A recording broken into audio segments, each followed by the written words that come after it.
Et coucou, j'espère que vous allez bien.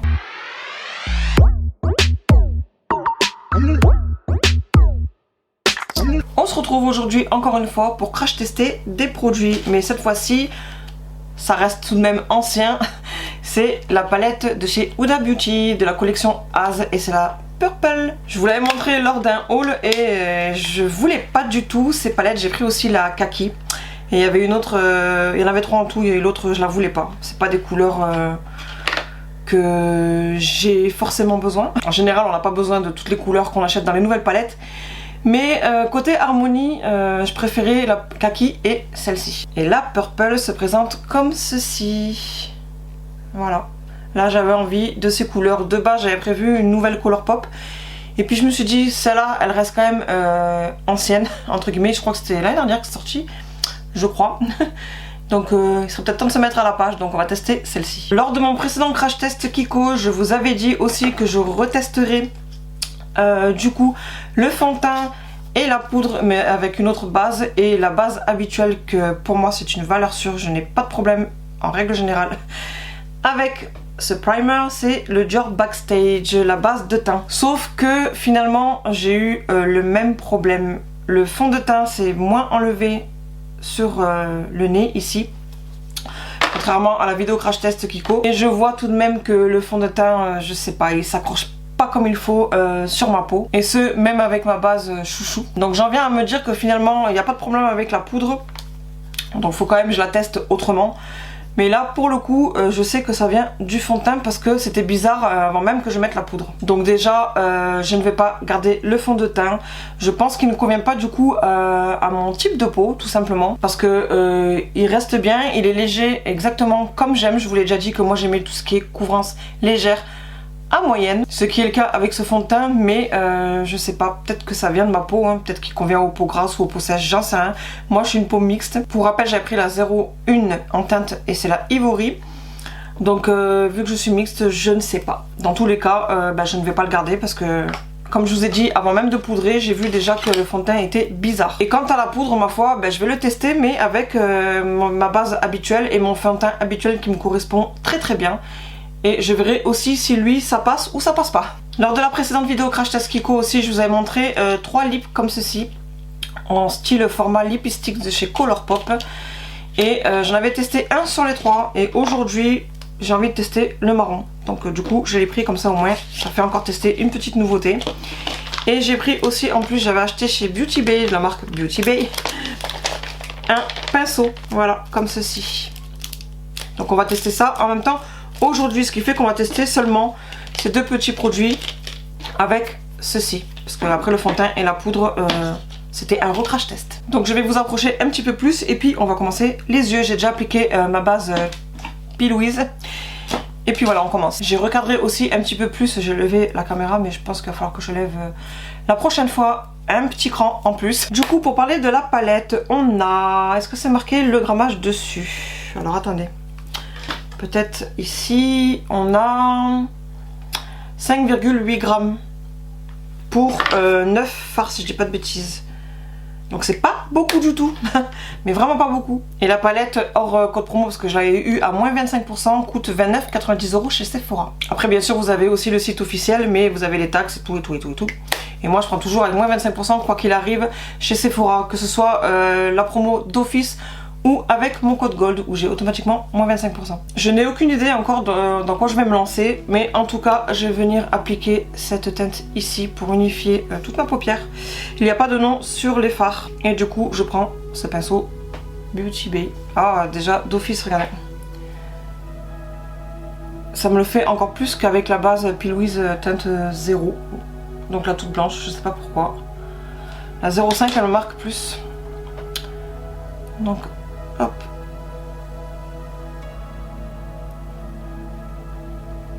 Je l'applique la teinte de partout sur ma paupière.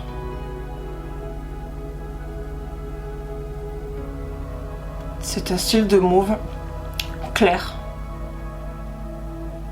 Très jolie teinte. Ensuite avec un pinceau d'eau color, je vais venir prendre cette teinte marron ici. Et je vais l'appliquer par là. Par contre j'avais acheté ces palettes parce que je me suis dit, en ayant testé pour la première fois la Saint-Valentin, la palette Ruby, qui n'était pas poudreuse du tout. Là en revanche c'est pas le cas. En tout cas les deux teintes que j'ai pris, la mauve était légèrement poudreuse et là le marron est plus poudreux.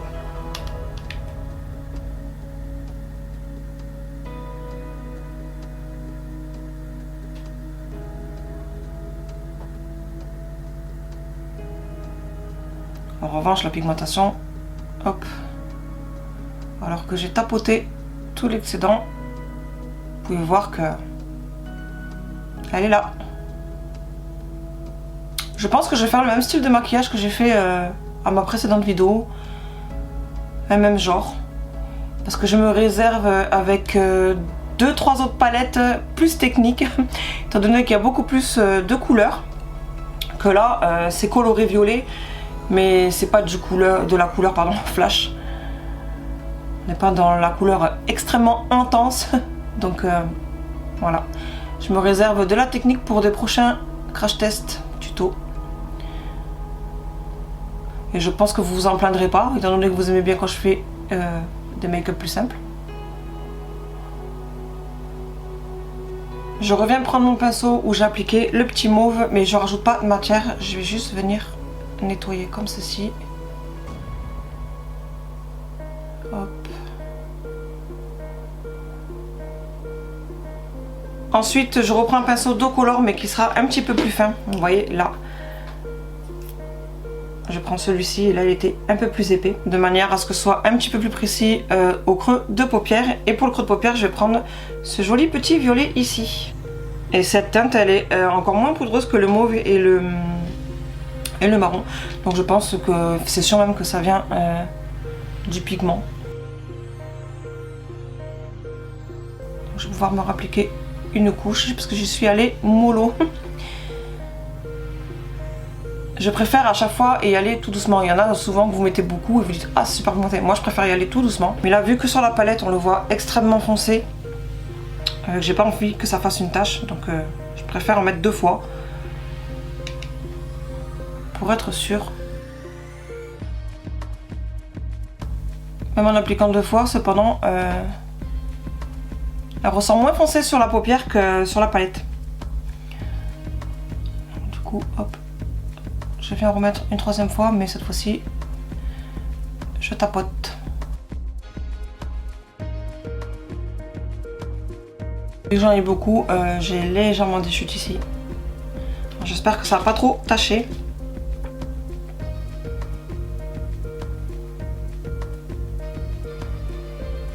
Maintenant avec un pinceau de Sananas en collaboration avec Sephora, je vais prendre le S14 comme ceci et je vais venir prendre ce violet là. Et je viens le mettre juste ici. Avec le pinceau, ça passe pas des masses. Ah. Forcément, au doigt ça change tout. Autant vous avez certains fards comme ça qui marchent, enfin le pinceau il accroche très bien le produit, ou le produit s'accroche très bien au pinceau, comme vous voulez. Mais là, non, vaut mieux le doigt. En tout cas c'est une couleur trop belle, je sais pas si vous voyez, trop jolie.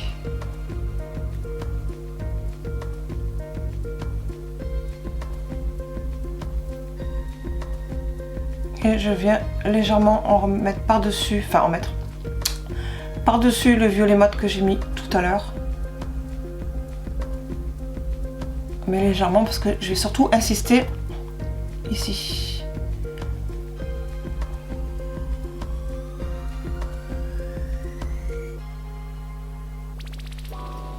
Avant d'attaquer mon coin plus interne, je vais venir faire le dessous cette fois-ci. Vous savez que je vous ai dit dans la précédente vidéo que j'aimais mettre qu'une seule couleur, mais là j'ai envie de continuer. Voilà, de faire comme je fais d'habitude. Donc je vais venir prendre, je vais y arriver, cette teinte là que je vais mettre en ras de cils et après je vais venir estomper le tout avec cette couleur là. Et puis je vais nettoyer avec le mauve du début. Alors je prends le pinceau S10 de Sananas comme ceci, le bisouté, je vais y arriver. Ensuite, je prends le marron avec le S8. Et enfin, avec le S13, comme ceci, je prends le mauve du tout début. Et ça va me servir à nettoyer. Maintenant, avec un pinceau de couleur, je vais venir prendre celui-ci qui est plus clair que celui-là que j'ai mis là. Et je vais venir le mettre plus en coin interne. On va tenter d'abord au pinceau parce que coin interne en général avec le doigt c'est plus compliqué.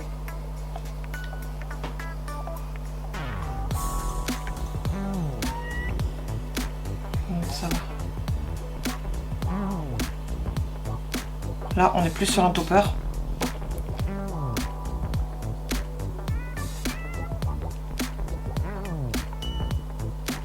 Mais je sais pas si vous allez apercevoir.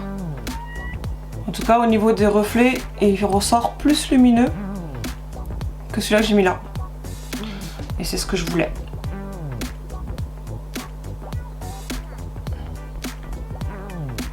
Et vous avez vu, j'ai pas fait de cut crease.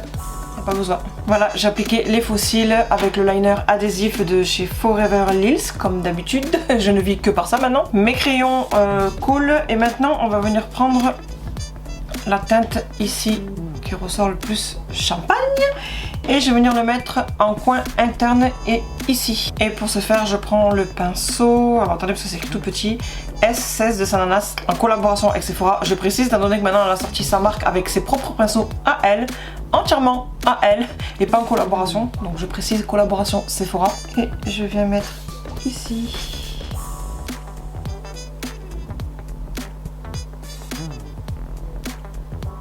Et j'en mets légèrement ici.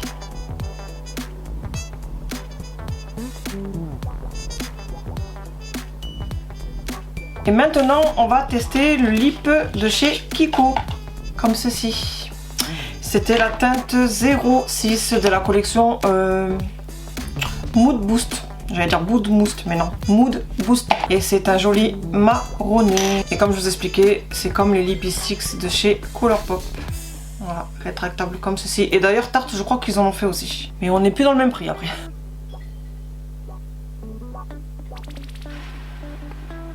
Déjà, comparé au mauve que j'ai testé la première teinte, c'est beaucoup plus intense. Donc voilà pour le lip Kiko. Maintenant je vais venir prendre, où c'est que je l'ai mis parce que je l'ai pas, voilà. Le Lippy Pencil de chez Colourpop comme ceci, étant donné qu'il est marron et que j'ai encore jamais testé. Donc c'est l'occasion en même temps de tester. Et oui, je mets du crayon à lèvres après, tout simplement pour juste, voilà, bien nettoyer. Étant donné que là c'est une couleur foncée, on voit encore plus les petits défauts. Et moi personnellement je trouve que c'est beaucoup plus joli de mettre après que avant. Après, encore une fois, c'est chacun ses exigences. Voilà. En tout cas, la teinte, elle est parfaite. Je ne l'ai même pas précisé d'ailleurs. C'est la teinte So Happy. Voilà.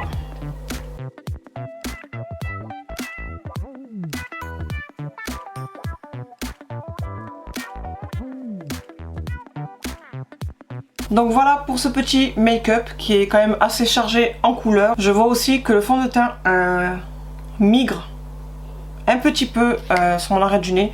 Alors que d'habitude avec cette base là et mon fond de teint Dior et même le Révolution, je n'ai pas ce problème. Donc côté palette, mon avis, bah écoutez, je suis contente. J'ai eu plus de mal pardon, à travailler cette teinte là. J'ai eu l'impression de me retrouver un petit peu comme la palette Flowers de chez de chez Colourpop, vous savez la collection Bambi, sauf que la tenue est quand même meilleure, hein, même beaucoup plus meilleure.